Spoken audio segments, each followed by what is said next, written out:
a gathering tonight. Oh boy. When there's a bar that long and everybody's turned away, looking away from the bar, you know that something's really happening. So I'm Bob Moog. I'm an engineer. I'm not a musician. I'm not going to perform for you tonight. I'm going to run my mouth a little bit. Tell you the history of synthesizers, at least from my point of view. I began in 1964 designing custom equipment for experimental musicians. Some of the experimental musicians were academic composers. They had studios in universities. Others were private musicians, and still others managed one way or another to make a living producing music electronically. The people who made a living at it either produced albums or they made music for radio and television commercials and soundtracks for film and for television programs. So, as the Beatles and the Rolling Stones were blossoming and bringing rock and roll to the entire world, customers of ours were getting the sounds of the synthesizer onto radio and onto television, sometimes for a few seconds at a time, sometimes for 30 seconds at a time. You began to hear, 1966, 67, a lot of funny sounds. The conventional wisdom among the people in the music business was, that's the Moog synthesizer for you. It's good for making funny sounds, but you can't make real music with it. Then at the end of 1968, a record came out called Switched On Bob.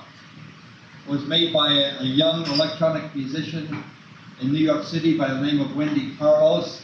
She was called Walter back then. Wendy had two associates, and the three of them together put together an entire album of the music of Johann Sebastian Bach using nothing but a Moog synthesizer as the sound source. That record was extremely successful commercially. About 1 million copies were made worldwide. It got the Moog name in newspapers, on radio and television. It attracted a lot of people in the music business to make records using Moog synthesizers. So in the very late 60s, there were all these so-called Moog records. By the time we developed a smaller instrument, an instrument the size of these mini Moogs here, that could be actually taken on stage and played live.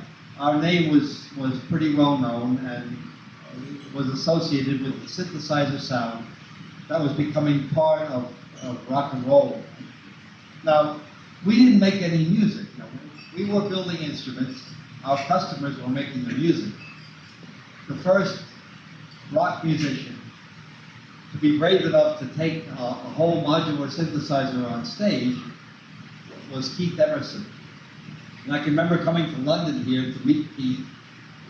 It was, I think, 1970. Keith and Greg Lake and Carl Palmer were in the process of recording their first album, Emerson, Lake and Palmer. Keith gave me a test pressing of a tune called Lucky Man. To hear Keith talk about it, you get the idea that Lucky Man was a happy accident. Keith explained that he had brought his brand new modular synthesizer into the studio. They put the Lucky Man tape on. They turned the empty track on to record. And Keith was just noodling around, finding a melody or the track came to an end.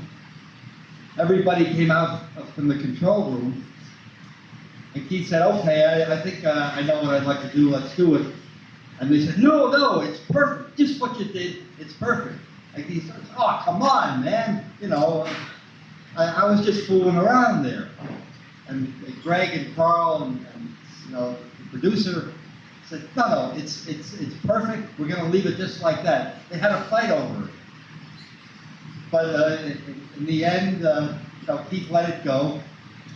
And that was a big tune for us because it was so exciting sonically as well as musically. Lucky Man was, I think it's the only tune on the album, is this right? The only tune on the album using a Moog synthesizer, because they had finished the rest of the album. But that was the beginning. That was when people began to understand that this was going to be an important part of rock and roll. The second album was Tarkus, and by the time Tarkus was released, the sound that Keith got out of our instruments, Moog synthesizer, were firmly implanted in the whole rock and roll sonic arsenal. Lots of other people began to use the instrument too. There was Rick Wakeman. In the United States was Jan Hammer of the Mahavishnu Orchestra. He was the one who developed this incredible technique with the pitch bend that made it sound just like a guitar. Nobody knew you could do that before Jan Hammer. It was Chick Corea, Larry Dunn, Herbie Hancock, Stevie Wonder. All these great people, they defined the sound of the 70s. And the instrument, one of the instruments they chose to do that with was the Mini Moog. And we're very grateful to them for putting our instrument at such a high musical level. I lived through the 70s, and I know how important that sound was for everybody at the time. What was the company, the Moog company, doing at the time? Well, by the time the 70s started, we had started down on the path to becoming a division of Norland Music. How did Moog Music go from being an independent company to a division of Norland? Well, part of it had to do with the very fast-moving nature of the musical instrument business at the time. Part of it had to do with the fact that we were undercapitalized and needed the money, the capital that a large company could offer us in order to grow. By the mid-70s, the Moog division of Norland employed 300 people. It was a very big company. And besides having a complete line of synthesizers that was distributed around the world, Moog Music also manufactured a lot of the important electronic gear that Norland sold. It had brand names on it like Gibson and SG Systems, Lab Series, Maestro, a whole line of stuff. My arrangement with Norland was that if I stayed with them for 4 years, they would then pay me money for my share in the company, which basically was to become the nest egg for my family. So at the end of 1977, I had about all I could take of the corporate world. I don't do too well in the corporate world, and I left Moog Music. And fortunately, Norland remained in business long enough to buy and pay for my share in Moog Music. The year after they got through paying for it, they went out of business themselves because of how fast things were moving. During the 70s, it's hard to remember today. You go into a musical instrument store today, and there's some very high-quality electronic stuff.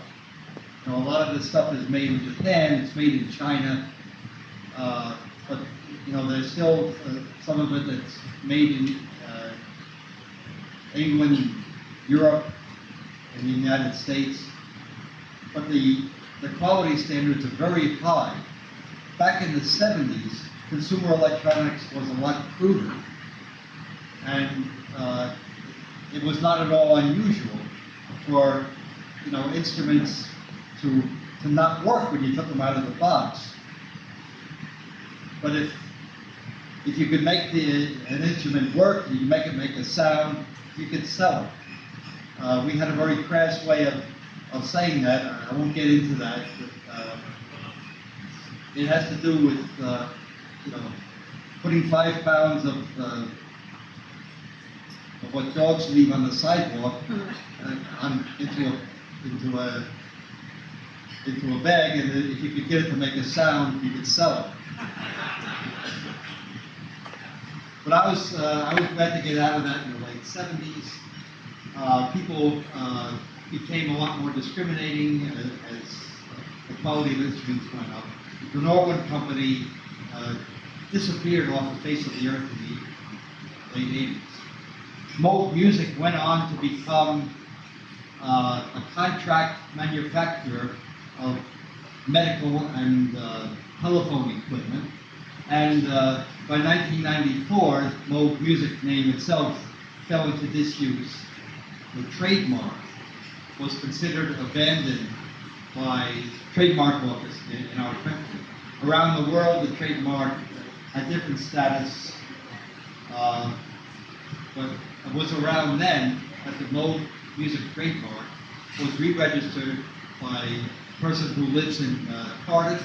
It's not clear, it's certainly not clear to me, that was a justifiable thing. Some of you may know the intricacies of trademark law, especially how it varies from country to country around the world. But most of you would be surprised to learn how convoluted and counterintuitive it is. You would think that since it's my name, I shouldn't have any problem convincing the trademark office that people associate me with the product. The fact is that even in the United States, I had some legal battles getting the use of my name back. Well, we got the use of the name back in the United States. Currently, own the registration of the trademark in the United States, Germany, Italy, France, and Japan. And we're applying for it in other countries. These instruments that are up here, you'll notice it doesn't say Moog Music on it. It says Bob Moog. Everywhere else in the world are called Moog Music. So after I left Norland in the 1970s, I was in the mood to try a few new things. And that led me to doing some work for Kurzweil Music Systems, which led to an offer that I couldn't refuse. For 5 years during the 1980s, I was vice president for new product research of Kurzweil Music Systems. Then they went bankrupt. I hope you all can see a pattern here. Is it there? Well, I hope not, because a couple of years after Kurzweil bought the farm, as they say, 1994, I decided, once again, to begin a company that would continue the tradition of quality analog electronic musical instruments. Our first product was theremin. We made quite a few theremins back in the mid-90s. Then we introduced a line of modular effects boxes, which we called Moogfest. It's Moogfest. Moogfest. Say it fast. Moogfest. Moogfest. The Moogfest were little pieces of a synthesizer. They enable musicians, guitar players, bass players, keyboard players, to impart synthesizer effects to their playing. Emphasis is on sound quality and on playability through foot pedals as well as on knobs. Moogfest analog effects modules, they became successful. Then about 2.5 years ago, we introduced a new version of the Mini Moog. If you have a treat tonight, you're going to hear Bruce Foley and his colleagues playing four of them at once. Bruce refers to it jokingly as the second Moog quartet.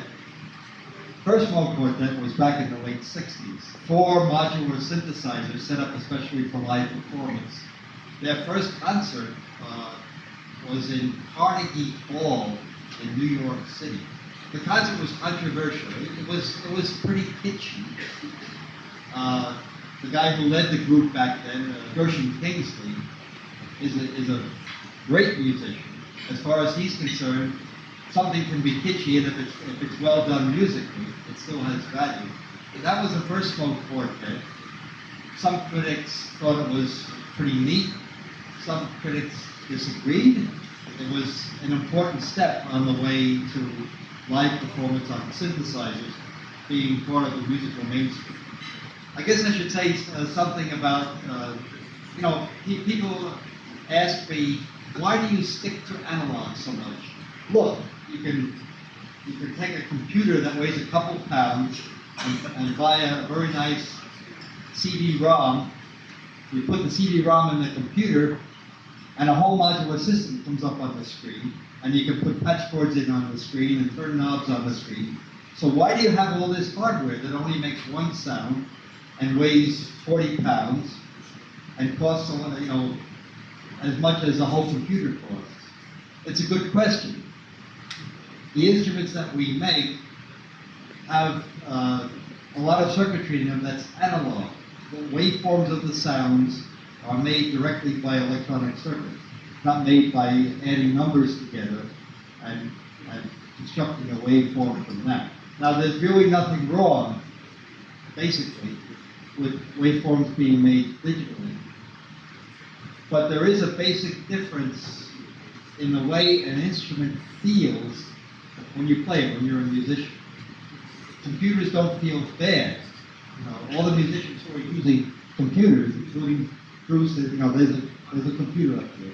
They're not in pain, deeply depressed because they're using a digital computer, but they feel one way about the digital computer and another way about the analog instruments, like the Moog.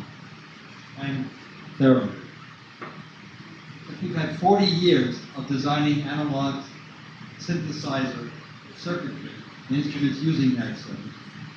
We know quite a bit about it. When I say we, I mean my staff and I, and it's that tradition that our company is maintaining, developing, and carrying forward.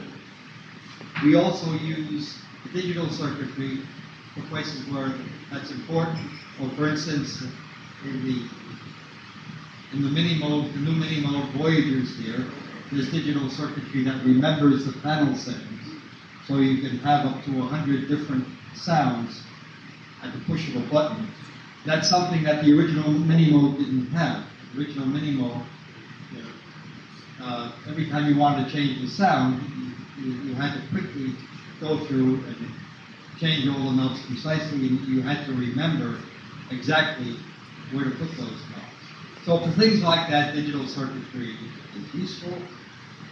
For certain kinds of sound production, it's useful. The products we make now happen to use analog circuitry. It's the analog circuitry and all those knobs and switches enable musicians to put their hands right on the sound parameters that are so valuable to musicians today. Analog synthesizers today are a lot more popular and are used to make a lot more music than they were 10 years ago. There's a good reason for that. I'd like to, at this point, to turn the program over to Bruce Foley and his fellow musicians here.